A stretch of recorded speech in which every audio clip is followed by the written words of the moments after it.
My sister-in-law stole my credit card. The next day, I saw the bill, $53,000 for jewelry and a trip. On Monday, she texted me, "Loved the gifts, mother-in-law." I smiled because the card she used. "I'm glad to see you here. Follow my story until the end and leave a comment with the city you're watching from so I can see how far my story goes." My hands shook as I looked at the credit card statement, the numbers blurring through the tears I wouldn't let myself shed. $53,000 in one day. My heart pounded in my chest as I read each line. Each purchase was more outrageous than the last. Tiffany & Company, $18,000. Cartier, $22,000. A premium spa package, $3,500. First-class tickets to Paris, $9,500. I sank into my kitchen chair, the same one Harold and I drank our morning coffee on for 38 years before cancer took him 3 years ago. The statement felt icy in my hands, but my face burned with humiliation. How could I have been so stupid, so gullible? But the worst part wasn't even the money. Although $53,000 is more than I've ever spent on myself in a year. The worst part was the text that arrived this morning. Funny and mocking.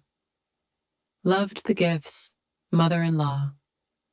Thank you for being so generous. Zori, I reread it, my chest tightening with every word. The casual cruelty, the assumption that I would simply accept it, that I was too old, too weak, too dependent on peacekeeping to resist. My phone buzzed again. Another text from Zariah. Tyson and I are having such a wonderful time in Paris. The room is incredible. You should see the view from our balcony. There were photos attached. My sister-in-law was posing in what looked like a 5-star hotel, wearing jewelry I could never afford. Her smile was bright with satisfaction.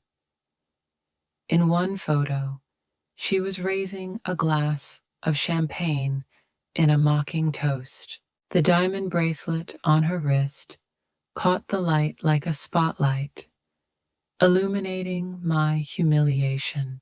I put my phone down with shaking hands and walked to the window overlooking my small backyard. Harold had planted these roses before he got sick. I had taken care of them alone for 3 years, the same way I took care of everything alone. The house seemed too big and too quiet, but it was mine. Or so I thought. The credit card was in my purse, tucked safely into my wallet, or so I thought. When had Zori taken it? Last Sunday dinner, when she insisted on helping me clear the dishes, when she hugged me goodbye, close enough to slip her fingers into my purse. The thought gave me goosebumps. I was so grateful for any show of affection, so desperate to be a part of my son's new life. 3 years of marriage, and I'd tried everything to win Zariah's favor. I'd complimented her clothes, her cooking, agreed with her opinions even when they hurt. When she hinted in front of Tyson that I was becoming forgetful, I laughed it off. When she rolled her eyes at my stories about Harold, I stopped telling them. When she made subtle comments about how outdated my house was, I actually considered renovating. All because I was afraid of losing Tyson, my only child, my baby who once ran to me with scraped knees and nightmares. The son who held my hand at his father's funeral and promised he'd never leave me alone. But somewhere along the way, I lost him anyway. The phone rang. breaking me out of my thoughts. Tyson's name appeared on the screen, and for a moment, hope flared in my chest. Maybe he'd found out what Zori had done. Maybe he was calling to apologize, to tell me they were coming home to make things right. "Hey, honey," I said, trying to keep my voice even. "Hey, Mom." His voice was distant, tired. "Listen, I need to ask you something, and I need you to be honest with me." My grip on the phone tightened. "Sure, Tyson. What happened?" "Zori says you let her use your credit card for our anniversary trip. She says you insisted on treating us, but now she's worried you might change your mind about the amount." The words hit me like a physical blow. The carefully crafted lie, the way she twisted it all to make me look like a confused old woman who couldn't keep track of her own decisions. And what's worse is the fact that my son believed her without question. "Tyson," I said carefully, "I didn't give anyone permission to use my credit card." There was silence between us. When he spoke again, there was a note of irritation in his voice that I knew well. "Mom, come on.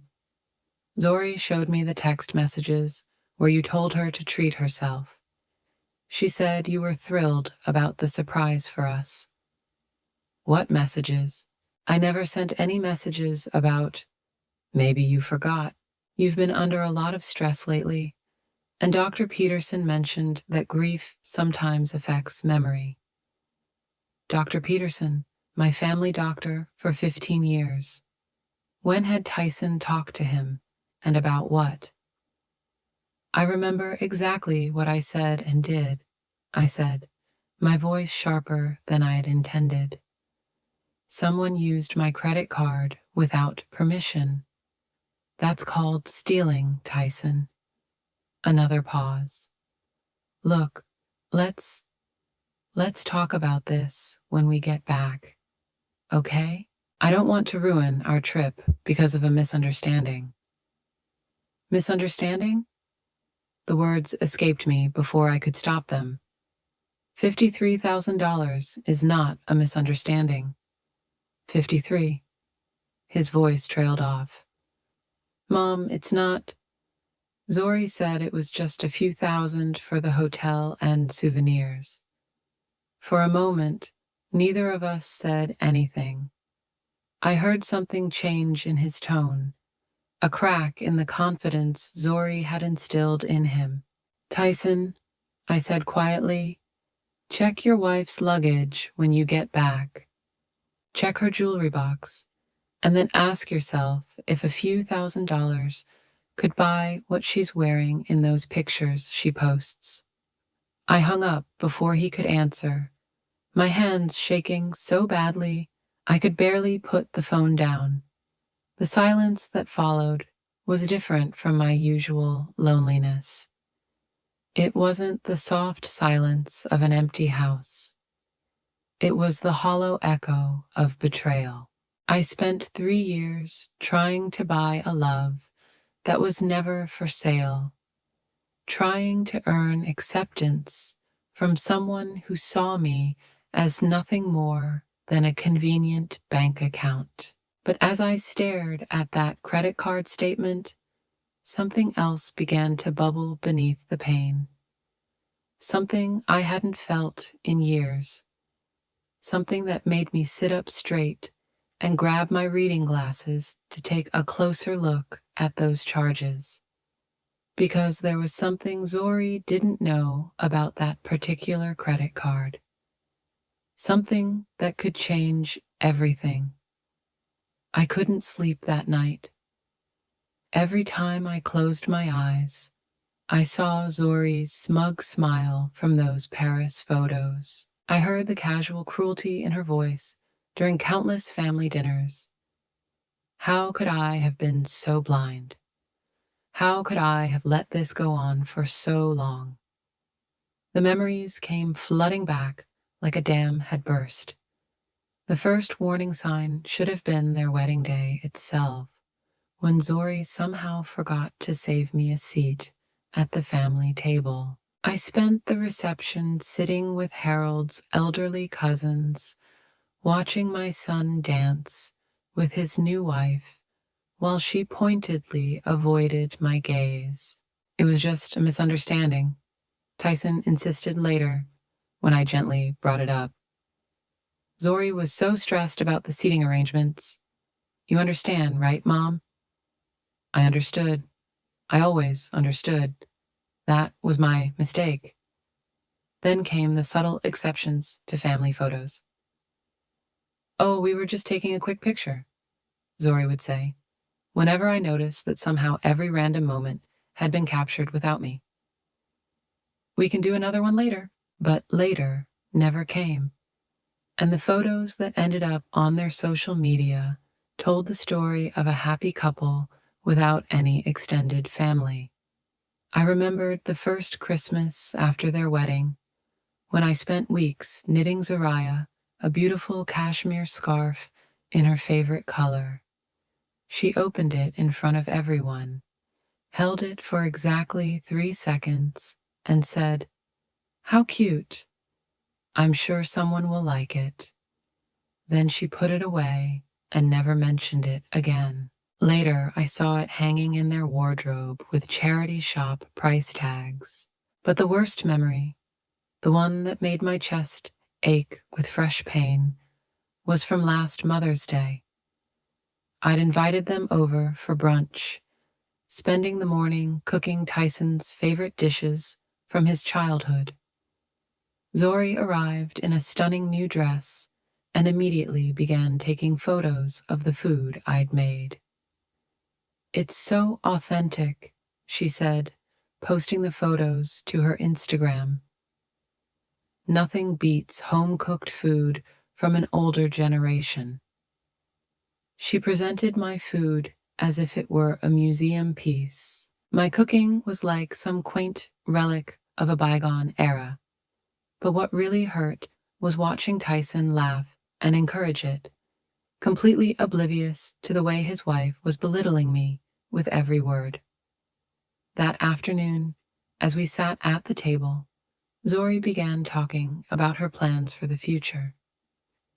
"Tyson and I are thinking about getting a bigger house," she said, cutting her pancakes into perfect little pieces. "Something more modern, with better security." She looked pointedly around my modest home. The same house where Tyson had grown up, where Harold and I had built 38 years of memories. "Of course, we'd like to be close enough to help Agatha when she needs it," she added with false concern. "When people get old, they really shouldn't live alone. It's not safe." "I'm doing just fine on my own," I said quietly. "Oh, I know you think so," Zori replied, her smile unwavering. "But things can change so quickly at your age. Memory problems, falls, medication mix-ups. It's really something Tyson and I worry about all the time." I remembered my son nodding, how he'd started looking at me with new eyes, not with love and habit, but with appreciation. Was Mom becoming forgetful? Was she becoming a burden? The seed had been sown, and Zori had been watering it ever since. There were other instances, too, when she helped me reorganize my purse while I was in the restroom at a restaurant, and then made a show of how messy it was. The way she started speaking louder to me in public, as if I were deaf. The concerned comments about me repeating a story I'd told only once before, months before. And then there were the financial probes, always wrapped in concern, always presented as helpful suggestions. "Have you considered setting up automatic bill pay, Agatha? It would be so much easier for you. Maybe we should find you a financial advisor. someone who can help you manage your accounts. Tyson could be added to your bank accounts, just in case of emergencies, if something were to happen. I resisted most of these suggestions, some instinct warning me to maintain my independence. But I softened, wearing down under the constant pressure disguised as concern. The worst part was the way she used my grief against me. Every mention of Harold became an excuse to remind everyone how fragile I was, how lost I seemed without him. She patted my arm sympathetically whenever his name was mentioned, as if I were a wounded bird that might crash at any moment. It's so hard when older people lose their partners, she told friends and family when she thought I wasn't listening. They sometimes lose touch with reality a little bit. It's completely understandable, but it's worrying. Now, sitting in my kitchen at 3 a.m., I saw the pattern clearly. Every kind gesture I made was twisted and presented as evidence of my deteriorating mental state. Every attempt to maintain my independence was portrayed as dangerous stubbornness. Every gift, every gesture of love was catalogued as evidence that I was an easy target. I pulled out my laptop and did what I should have done months ago. I logged into my bank accounts, all of them, and started reviewing the statements. What I found made my blood run cold. It wasn't the first time. There had been other charges over the past 6 months. Smaller amounts, spread out in ways I hadn't noticed. An $800 charge at an expensive restaurant on a Tuesday when I was home alone. A $1,200 charge at a spa I'd never heard of. Multiple charges at boutiques, department stores, and luxury retailers. Someone had been using my credit cards for months, testing how much they could steal before I noticed. The $53,000 shopping spree in Paris wasn't an impulsive crime. It was the culmination of a carefully planned campaign. But as I reviewed the charges, something else caught my eye. Something that made me sit back in my seat with a mixture of horror and growing determination. The card used for most of these unauthorized purchases wasn't one of my personal credit cards. It was linked to an account I'd almost forgotten about. The business account for Whitmore and Associates, the consulting firm Harold and I founded 30 years ago.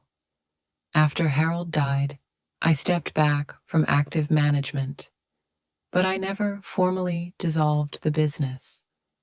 Tyson helped me close out the last of the contracts and work with the remaining clients.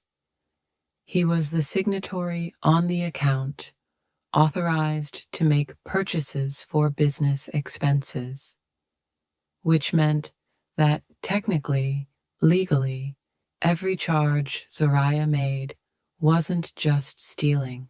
It was corporate fraud. And corporate fraud, I remembered from my years running a business, carried far more serious consequences than simply stealing a credit card. I closed my laptop and sat back, my mind racing. I had spent 3 years playing defense, trying to fit in and please. I had been so focused on not losing my son that I had allowed his wife to steal from me piece by piece, both my dignity and my dollars. But Zori had made a crucial mistake. She had become greedy, and in her greed, she had played the wrong card. A card tied to a business that still existed, that still had legal protections and auditing requirements. A business that was still officially mine. For the first time in months, I smiled. Not the forced, obsequious smile I wore around Zori, but something sharper, something with teeth. If she wanted to play games with a confused old woman, then perhaps it was time she learned that this particular old woman had been running a successful business since before Zori was even born. And I still knew how to fight. The next morning, I did something I hadn't done in years. I put on my business suit. The Navy Armani Herald had bought me for our company's 10th anniversary, still fit perfectly, though it felt odd after months of cardigans and slacks. I styled my gray hair the way I used to wear it for boardroom meetings, applied my makeup with a confident hand, and looked at myself in the mirror. The woman looking at me was not the grieving widow that Zori had so carefully cultivated. It was Agatha Whitmore, co-founder of a multi-million-dollar consulting firm, a woman who negotiated contracts with Fortune 500 companies and never backed down from a fight. I'd forgotten her, but she was still there.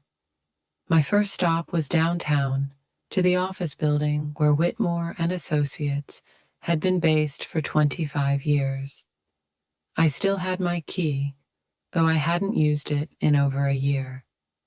The receptionist, Maria, looked up in surprise as I walked through the glass doors. "Mrs. Whitmore, I wasn't expecting you today." "Good morning, Maria. I need to access the company files and speak to our accountant. Is Jennifer free?" "Sure, let me call her." Maria's fingers flew over her phone. "She'll be down in a moment." Jennifer Morrison had been our company's financial advisor for over a decade. As she stepped out of the elevator, her expression was carefully neutral, but I saw a flicker of worry in her eyes. "Agatha, good to see you. What brings you here?" "I need to review all recent company credit card transactions, especially any charges in the last 6 months." I tried to keep my voice level, professional. "I also need to understand our current audit requirements and fraud protection policies." Jennifer's eyebrows rose slightly. "Is there a problem?" "Possibly. I'd prefer to review the documentation before we discuss the details." She led me to the conference room where Harold and I met with clients. The same room where we celebrated our biggest contracts and endured our toughest negotiations. The familiarity comforted me, reminded me of who I was before grief made me small. Jennifer laid out the statements on the mahogany desk, and together we went through each write-off. What I'd found on my laptop last night was just the beginning. The unauthorized purchases had been going on for 8 months, starting small and getting bolder. "These write-offs," Jennifer said, pointing to a series of transactions. "They're all coded as business expenses, but I don't recognize most of these vendors." I studied the list. Designer boutiques, luxury spas, expensive restaurants. Nothing that would be considered a legitimate business expense for a consulting firm that was winding down its operations. The card was issued to Tyson Whitmore as an authorized user, Jennifer continued. "He has signing authority as part of the business transition planning we discussed last year. But he didn't make these purchases." I pulled out my phone and showed her one of Zoraya's Instagram photos from Paris, the one where she was wearing a diamond bracelet. That bracelet was purchased on the company card 3 weeks ago, $18,000, charged as business expenses. Jennifer's expression darkened. "Agatha, if someone uses company funds for personal purchases and presents them as business expenses, that's not just stealing, it's fraud, corporate fraud. What are the consequences? Potentially federal charges. The IRS takes the misuse of business accounts very seriously, especially when falsified documentation is involved. She leaned back in her chair. We're talking significant fines, possible jail time, and a completely ruined professional reputation. I absorbed this information with a mixture of satisfaction and dread. Satisfaction because finally, there would be consequences for Zariah's actions. Dread because those consequences could include my son. What's our next step? I asked. We need to file a fraud report immediately. The company has to protect itself, and the longer we wait, the worse it looks for us. Jennifer's voice was firm. I'll need to document everything and notify our legal team. What about Tyson? He's an authorized user. It depends on whether he knew about the unauthorized charges. If he was an accessory, he's equally liable. If he didn't know, he may be protected, but he'll still face serious questions about his supervisory responsibilities. I stared at the statements spread out on the table, thinking about my son. Did he know? Did he know his wife was using company funds for her shopping sprees? Or was he as much a victim of her manipulations as I was? I need to talk to him first, I finally said, before we file anything official. 24 hours. Jennifer looked uncomfortable. Agatha, I understand he's your son, but the company has legal obligations. 24 hours, I repeated. Then we'll do whatever it takes. She nodded reluctantly. But there are to be no more charges on this card. I'm freezing the account immediately. I spent the rest of the day in my old office, making calls and going through files. By the evening, I had a complete picture of the damage and a plan of action. Zori had stolen almost $75,000 over 8 months. Everything was documented. Everything was traceable. That night, I did something I'd never done before. I used the spare key Tyson had given me and let myself into their house while they were still in Paris. I hadn't come to spy or gather evidence. I already had plenty of that. I had come to understand, to see how they lived, how they thought about money, how they envisioned their future. Their house was beautiful, I had to admit. Expensive furniture, art that probably cost more than I spent on groceries in a year, a wine collection that belonged to a magazine. But as I walked through the rooms, I noticed something else. Bills, stacks of them, some marked past due, scattered across the kitchen counter like indictments. Credit card statements showing balances that made my theft pale in comparison. Mortgage payments that were months overdue. A notice from their dealership about missed payments on Zariah's BMW. They were drowning in debt, living a lifestyle they couldn't afford, maintaining a facade that was slowly suffocating them. And my money, my company's money, was keeping them afloat. I found Zariah's jewelry box in their bedroom, a massive thing that looked like it belonged in a museum. It was filled with things I recognized from credit card statements. Diamond earrings from March, a pearl necklace from April, a tennis bracelet from May, a timeline of thefts displayed like trophies. But what I found in the bottom drawer really shocked me. A folder labeled Financial Planning, which contained detailed research into my assets. Printouts of property records showing the value of my home. copies of Harold's obituary, highlighting his business accomplishments, internet searches on inheritance laws and power of attorney procedures. At the bottom of the folder was a handwritten note in Zoraya's neat handwriting. Timeline. Establish pattern of confusion. Memory issues. Add to accounts by summer.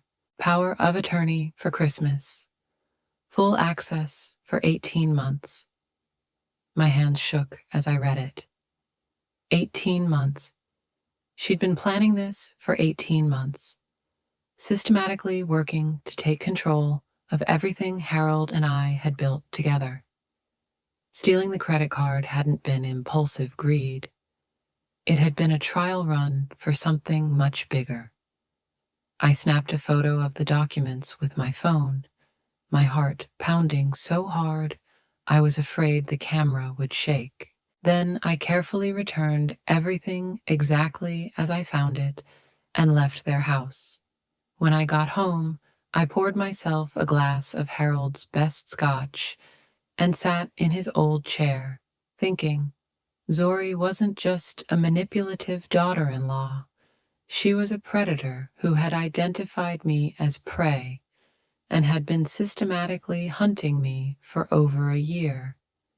But she had made one crucial mistake in her planning. She assumed I was exactly what I appeared to be, a lonely, grieving widow who would be grateful for any attention and easily controlled. She never realized that beneath that widow lived a woman who had spent 30 years building and running a successful business. A woman who understood contracts, leverage, and the art of negotiation. A woman who had just discovered that her opponent had been playing checkers while she was about to play a game of chess. My phone vibrated. A text from Tyson. Flying home tomorrow. We need to talk. I smiled as I typed back. Yes, we do. Come over Sunday night. Bring Zori. There's something we all need to discuss. I hit send and finished Harold's scotch. Sunday was going to be an interesting day. Sunday night had brought with it that autumn chill that made me grateful for the warmth of my kitchen. I'd spent the day cooking Tyson's favorite meal, roast with all the trimmings, the same dinner I'd been making for his homecoming since he was a boy. But today wasn't about nostalgia. Today it was about the truth. They arrived right on time. Zori looked radiant in what I now recognized as a new designer outfit, probably bought with my stolen money. Her diamond bracelet caught the light as she hugged me. The same bracelet I had seen on the company credit card statement. Agatha, you look beautiful, she said, her voice honey-sweet. I hope you weren't too worried about us. I know you might be nervous when you can't get through to Tyson. The subtle jab was perfectly placed, designed to reinforce the image of the anxious, dependent mother. I smiled and nodded, playing my part a little longer. I'm so glad you both got home safely. Sit down. Dinner's ready. As we sat at the dinner table, I studied my son's face. He looked tired, tense in a way he hadn't before their trip. His eyes darted between Zoraya and me, and I could see the internal struggle unfolding within him. Something had changed during their stay in Paris. So tell me about your trip, I said, handing over the roast. From the photos, it was absolutely wonderful. Zori launched into a detailed description of their hotel, the restaurants, the shops. She was animated, beaming, describing every luxury in minute detail. But I noticed that she was careful to avoid mentioning specific prices. The room was incredible, she said. cutting her meat into neat little pieces, floor-to-ceiling windows with a view of the Eiffel Tower and the shops. Oh, Agatha, you'd love some of the boutiques. So elegant, so sophisticated. I'm sure, I said. And the jewelry. That bracelet is stunning. She held up her wrist, letting the diamonds catch the light. That old thing? I've had it forever, although I bought a few new things while we were there. You know how it is. When in Paris.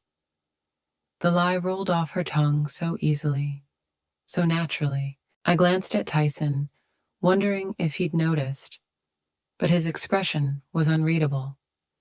Actually, I said carefully, I wanted to talk to you both about something. I was going through some financial statements and found some unusual charges. Zoraya's fork paused halfway to her mouth, but her smile didn't waver. Oh, what charges? Credit card purchases I don't remember making. Large amounts. I wonder if someone has accessed one of my cards. The silence that followed was electric. Tyson put down his fork and looked straight at his wife. Zori, didn't you say that Mom let you use her card to travel? I watched Zori's face closely. For a moment, uncertainty flickered across her features. Then the mask was back in place, complete with wounded innocence. Of course she let me, Agatha. Don't you remember our conversation? You insisted on treating us for our anniversary. You said it was your gift to us. What conversation? I asked softly. The one we had last Sunday after dinner. You walked me to the car and thrust the map into my hands. You said you wanted us to have a special trip, that Harold would want you to be generous with the family. The mention of Harold's name was a masterstroke, designed to make me doubt myself, to make any objection seem like a betrayal of my late husband's memory. This was exactly the kind of manipulation I'd fallen for, but not today. That's interesting, I said, pulling a folder from the cupboard behind me, because according to these records, the card you used wasn't one of my personal credit cards.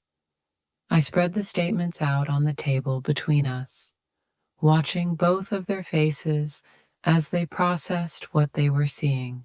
These charges were made to Whitmore and Associates, the consulting firm your father and I built together. Tyson, a company that is still legally active, is still subject to federal audit. Tyson's face went white. Mom, I don't understand. You said the business was being wound down. Yes, but it's not dissolved, which means every purchase made from the company's accounts must be documented as a legitimate business expense. I pointed to the charges for the hotel in Paris. Can you explain how a luxury suite in Paris qualifies as a business expense for a consulting firm? Zoraya's composure finally cracked. This is ridiculous. You're making a mountain out of a molehill. It was just a mix-up with credit cards. $75,000 is not a mix-up, Zoraya. It's a scam. The word hung in the air like a physical presence. Tyson pushed back from the table, his chair scraping the floor. 75 grand? Mom, you said 53 on the phone. Those were just the Paris charges. There were unauthorized purchases over several months. I pulled out more statements, laying them out on the table like courtroom evidence. March 15th, Le Bernardin Restaurant, $800. March 22nd, Elizabeth Arden Spa, $1,200. April 3, Nordstrom, $2,600.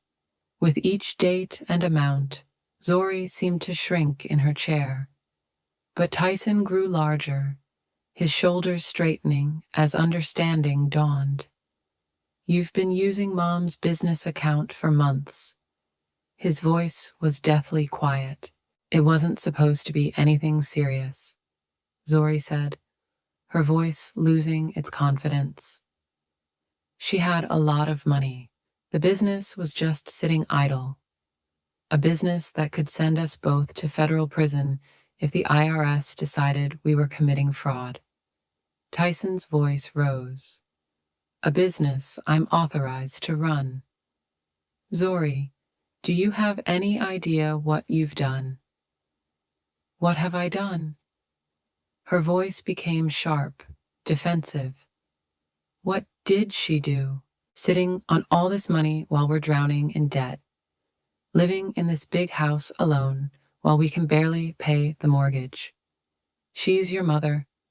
She should want to help us. By stealing from her? Tyson stood, walking to the window. By falsifying business expenses, making me an accessory to the fraud? I watched the scene with a mixture of sadness and relief. My son was finally seeing his wife clearly, but it had cost him everything he thought he knew about his marriage. There's one more thing, I said quietly, pulling out my phone. I showed them the photos I'd taken of Zariah's papers. I found these in your house. Tyson picked up his phone, scrolling through the images.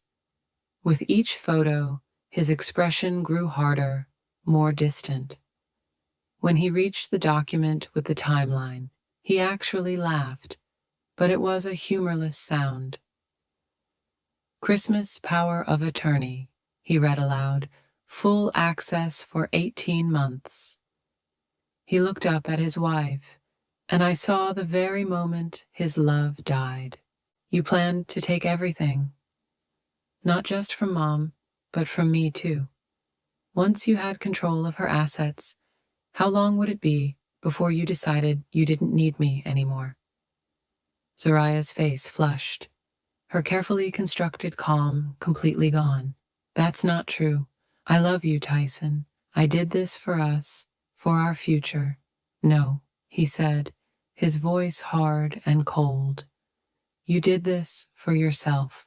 You lied to me for months, maybe years, making me think that Mom was becoming confused, that she needed us to take care of her finances. You turned me against my own mother. She was never there for you growing up. Zariah's voice became desperate, angry, working all the time, leaving you with nannies. She doesn't deserve your loyalty. Enough. The word sounded like a whip crack. Tyson's face was stony. Don't you dare talk about my mother like that. She worked to provide for us after Dad died. She built a business that paid for my college, that gave us the foundation for everything we have, everything we had. Zori corrected bitterly. Because now we're going to lose it all, aren't we? The house, the cars, everything. All because you can't stand up to your precious mommy. I stood up slowly, feeling every one of my 65 years.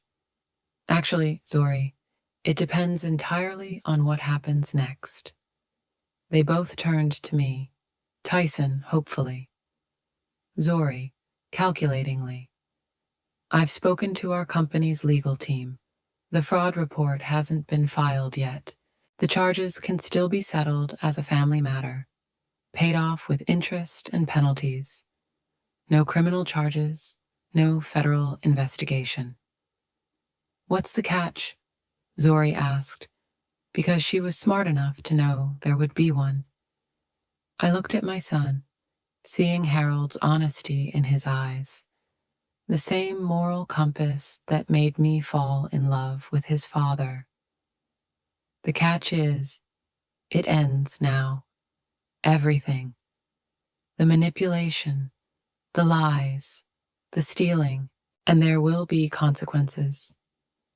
I felt the balance of power shift, the power dynamics returning to where they belonged. For the first time in 3 years, I was not a vulnerable widow begging for crumbs of affection. I was Agatha Whitmore, and I was no longer anyone's victim. The silence in my dining room stretched like a taut string about to snap.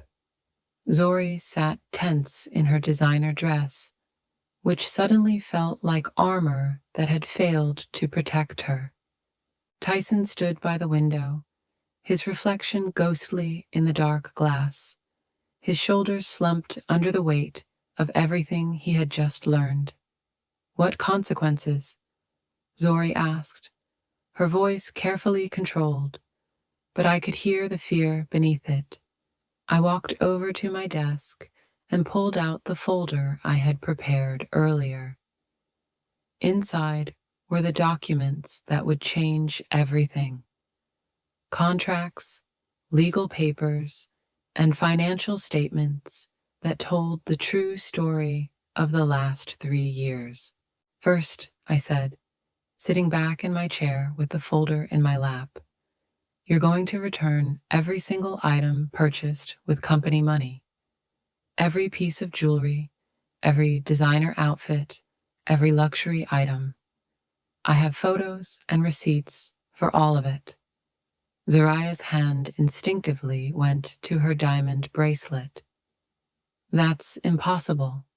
Some of those things were gifts, or I've already worn them, or—" "Then you'll return what you can and pay cash for what you can't," I interrupted. "Full retail price, not what you could sell them for." "With what money?" she snapped, her mask finally slipping completely.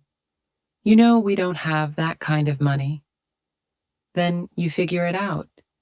Get a job, sell your car, downsize your lifestyle." I opened the folder and pulled out the first document.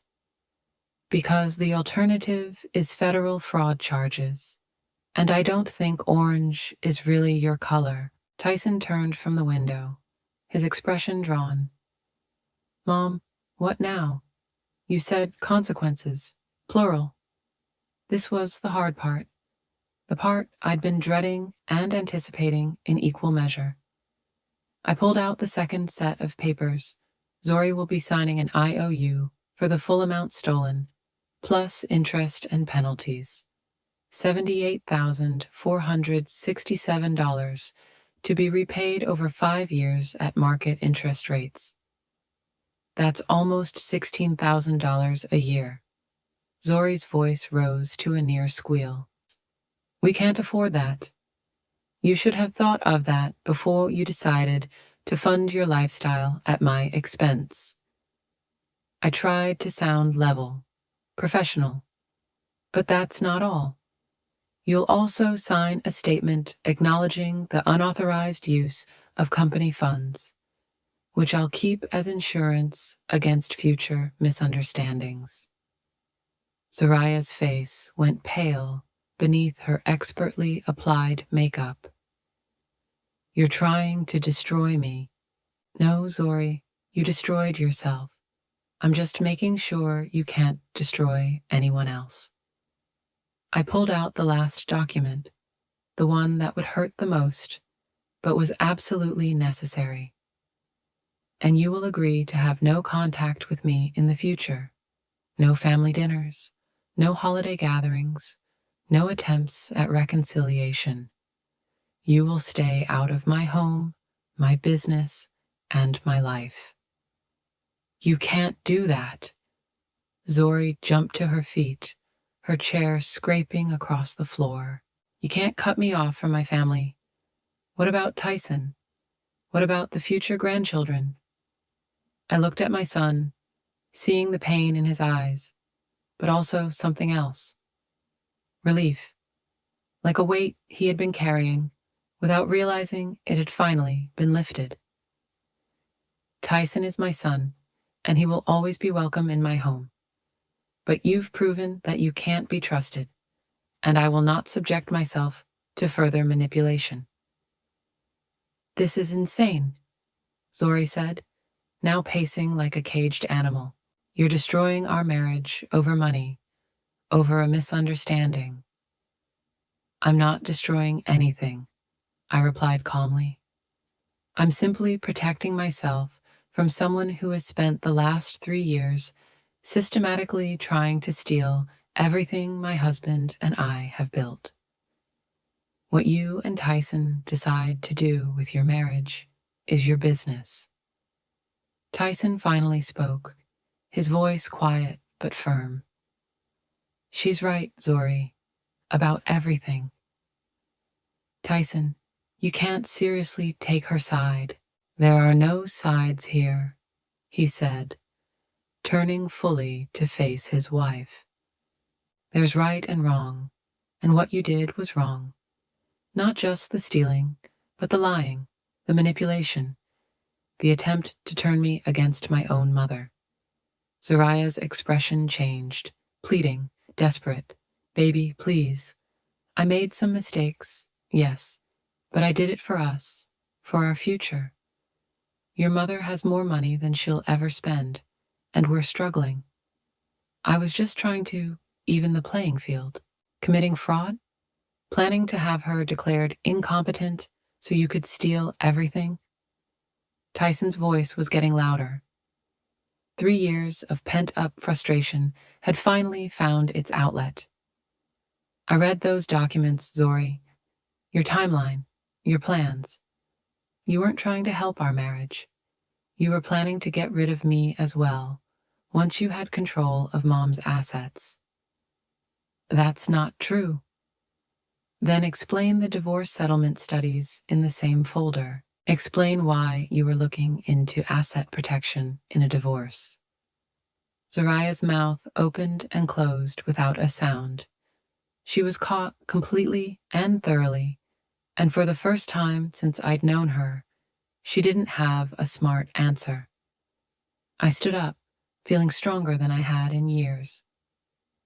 You have 48 hours to decide. Sign the agreements and we'll settle this privately, or I'll file a fraud report and let the federal government handle it. Your choice. And if I refuse, what if I call you bluffing? I smiled, and it was not a pleasant expression.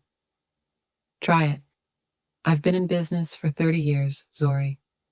I've negotiated with corporate executives who would eat you for breakfast and use your bones as toothpicks. You're not as scary as you think. Something in my tone must have convinced her, because her defiant stance collapsed. She looked around the room as if seeing it for the first time, really seeing her.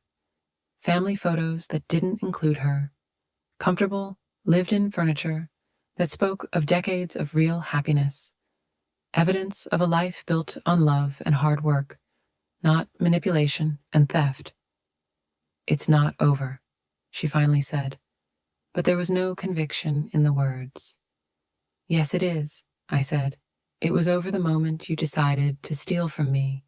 You just don't realize it yet. Zori grabbed her purse and headed for the door, then turned around one last time. You're going to regret this, both of you, when you're alone in this house without your family. You're going to remember this night. I've been alone for 3 years, Zori. The only difference is I don't have to pretend now.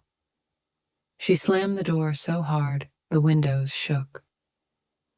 In the silence that followed, Tyson and I stood, looking at each other through the rubble of our broken family.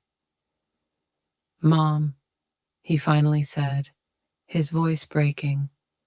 I'm so sorry. I should have seen it. I should have protected you. I walked up to him and took his hands, the same hands I'd held when he was a scared little boy with nightmares. You were being manipulated by someone who was very skilled at this. She'd probably been practicing for years on other people in other relationships. But I should have known. You're my mother. I should have trusted you more than her. Grief makes us all vulnerable, honey. After your father died, I was vulnerable too. I wanted to be a part of your new life so badly that I ignored the warning signs. We both made mistakes. He hugged me, the same fierce, desperate embrace we'd shared at Harold's funeral. When he finally pulled back, his eyes were wet but determined. What's going to happen to us now? I looked at my son, really looked at him. At some point during the evening, the stranger who had been wearing his face for the past 3 years disappeared, and my real son returned. The boy who helped me plant roses after his father died. The young man who called me every week his freshman year of college.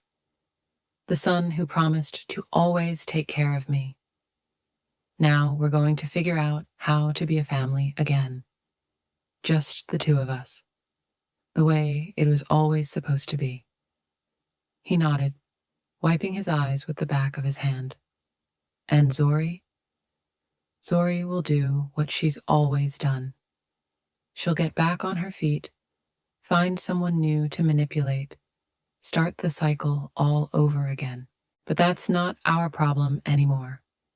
The next morning, Tyson returned to his childhood bedroom. 3 days later, signed agreements showed up on my doorstep without a note. Within a week, boxes began arriving at my house. Jewelry, designer clothes, expensive shoes, all the spoils of Zoraya's theft had been returned. She had kept her word, but again, she didn't have much choice. Divorce papers were filed 2 weeks later, citing irreconcilable differences. Zori didn't dispute it, which told me all I needed to know about how shaken she was by our little conversation. But the real victory wasn't the money back or the signed confessions. It was getting my son back, getting back the relationship that had been stolen from us. And as I watched Tyson help me plant new roses in Harold's garden, I realized something important. Sometimes the strongest thing you can do is not fight back. It's refusing to keep fighting a battle you were never meant to lose. 6 months later, I stood in my kitchen making Sunday breakfast for 2, something I hadn't done since Harold died. The morning light was streaming through the windows I'd finally cleaned, and the house felt alive again, in a way it hadn't in years. Tyson emerged from his old bedroom, his hair still tousled from sleep, wearing the same ratty college t-shirt he'd insisted on keeping since his 20s. For a moment, I thought the last 3 years had been just a bad dream. Morning, Mom. The coffee smells amazing. Sit down. Breakfast is almost ready. I laid out the eggs and bacon, noting how much healthier he looked. The stress lines around his eyes were gone, and he'd gained back some of the weight he'd lost in the last months of his marriage. Any word from Jennifer about the last payment? He asked, sitting down in his chair. It came yesterday. The last payment, I poured him orange juice, the same ritual we'd performed when he was a teenager. Zori has officially returned every penny with interest, and the business account is officially closed. Whitmore and Associates is finally officially dissolved. I sat down across from him, feeling lighter than I had in years. Your father would be proud of how we handled this. Tyson nodded, but I saw the shadow that still appeared on his face when we talked about Zori. The divorce had been finalized 3 months ago, but I knew he was still processing the betrayal, still trying to come to terms with how completely he'd been deceived. Have you heard from her yet? I asked softly. A few messages at first, trying to get me to make up, claiming you made her confess to things she didn't do. He shook his head, but nothing in the last month. I think she's finally accepted it's over. I heard from mutual friends that Zori had moved to California, allegedly engaged to a man 30 years her senior, with significant real estate assets. The pattern repeated itself as I had predicted, but it wasn't my concern anymore. I want to tell you something, I said, setting down my coffee cup. I'm thinking about selling the house. Tyson's fork paused halfway to his mouth.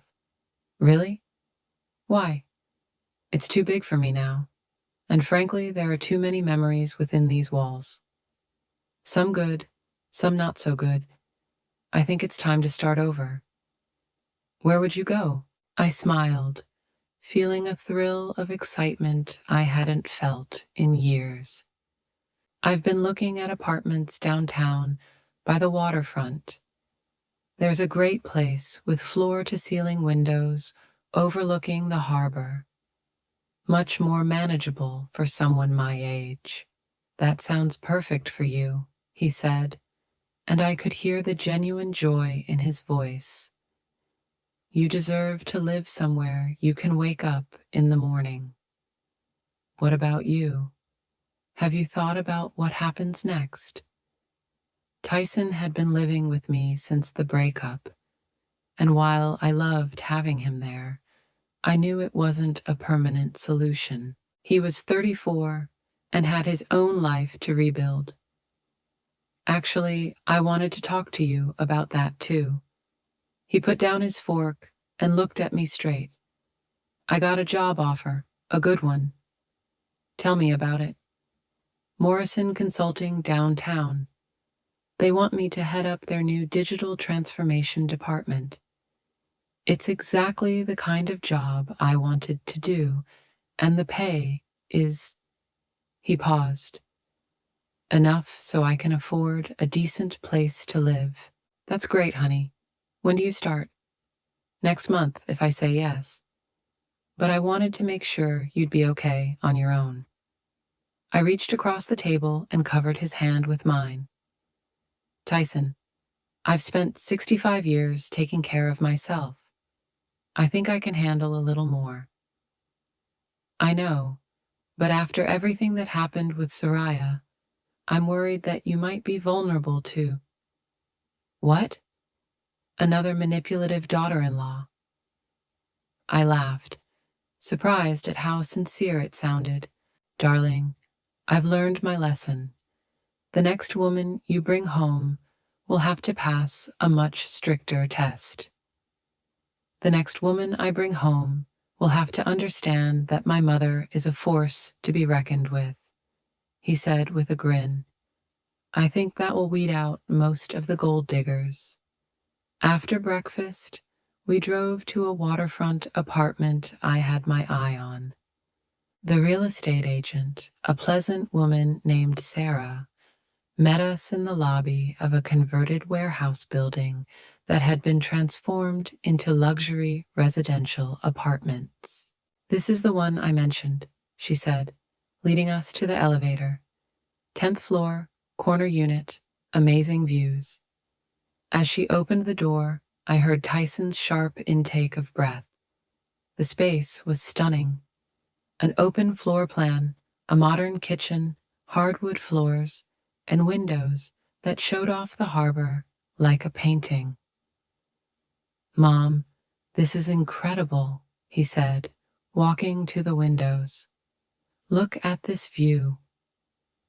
I joined him, watching the sailboats glide across the blue water like white birds. For the first time in years, I could picture myself somewhere new, somewhere that was all my own. The building has great security, Sarah continued. A fitness center, a rooftop garden, and a concierge service.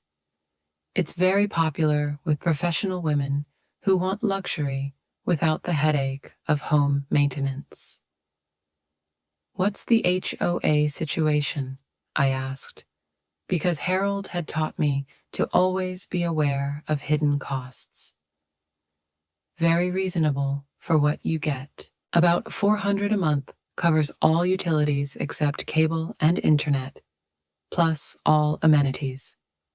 I walked through the bedroom, noting the walk-in closet and spa-like bathroom. Everything was clean, modern, efficient. Nothing like the rambling house where I raised Tyson, but it was exactly what I wanted. "I'll take it," I said. Sarah blinked. "Do you want to look at some comparables? Think about it for a few days?" "I've been thinking about this for months. This is perfect." 3 weeks later, I signed the paperwork. 2 weeks later, the moving trucks arrived at my old house. Tyson took a few days off from his new job to help with the move, and we worked side by side, sorting through 40 years of accumulated memories. "And this?" he asked, holding up a picture of him at his graduation. Zori insisted on taking it, partially cropping me out of the frame so she could stand closer to Tyson. "Garbage," I said, without hesitation. "And this one?" "A family photo from last Christmas. All of us smiling tightly by the tree." "Trash." "Mom, you throw out everything with a Zori in it." "Exactly. I'm not going to keep a reminder of someone who tried to break up our family." He paused for a moment, then held up another photo. Just the two of us at Harold's grave on the first anniversary of his death. "And this one?" I took it from him, studying our faces. We both looked lost, grieving, but we were together, real as none of the later photographs of Zori had ever been. "This one goes into my bedroom." By evening, the house was empty, save for a few pieces of furniture that the new owners had agreed to buy. I stood in the living room where I had spent so many evenings with Harold, where I had raised my son, where I had been systematically humiliated by a woman who saw me as nothing more than an obstacle to be overcome. "Any regrets?" Tyson asked, joining me at the door. "None," I said, and I meant it. The apartment felt like a sanctuary. Everything in it had been chosen by me, for me, without having to consider anyone else's preferences or needs. I'd furnished it simply but elegantly, with art I liked and furniture that was comfortable rather than showy.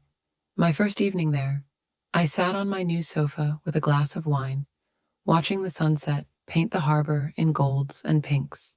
My phone buzzed with a text from Tyson. "How was your first night in the new place?" I replied, "Perfect. Absolutely perfect. Dinner on Sunday. I found a great little Italian place. Deal. But I'm paying. I want to celebrate my freedom." 3 months into my new life, I did things I hadn't done in decades. I joined a book club, then a photography club, then a walking group that met every Tuesday morning by the waterfront. I was making friends again. Real friends who knew me as Agatha, the person, not Agatha the mother or Agatha the victim. Women who had their own interesting stories, their own accomplishments, their own perspectives on life. One night, as I was walking back from book club, I found Tyson waiting for me in the lobby with a bottle of champagne and a big smile. "What are we celebrating?" I asked. "My promotion, your freedom, and the fact that we both survived the worst thing that ever happened to our family and came out stronger." We went up to my apartment and popped champagne on my balcony, watching the lights begin to twinkle over the water. "I love you, Mom," he said suddenly, And I'm sorry it took me so long to get back to who I really am. I love you too, honey, and I don't regret anything. Really? Not even the stolen money? Not even that. Because if Zori hadn't become so greedy, if she hadn't made that one crucial mistake with the business account, she might have succeeded. She could have actually gotten power of attorney, taken control, maybe even declared me incompetent. I sipped my champagne, feeling the bubbles dance on my tongue. Instead, she taught me that I was so much stronger than I thought, that I didn't have to accept crumbs of affection from people who didn't really love me, that I could build a life that was all my own. So what now? I smiled as I looked out at the harbor where boats moved freely through the water, unmoored, heading to whatever destination they chose. Whatever I want, for the first time in my adult life, whatever I want. And for the first time in years, it felt like the greatest gift of all. Now I'm curious about you, who listened to my story. What would you do in my shoes? Have you ever been through anything like this? Leave a comment below. In the meantime, I'll leave you with 2 other stories on the final screen that are channel favorites and will definitely surprise you. Thanks for watching to the end.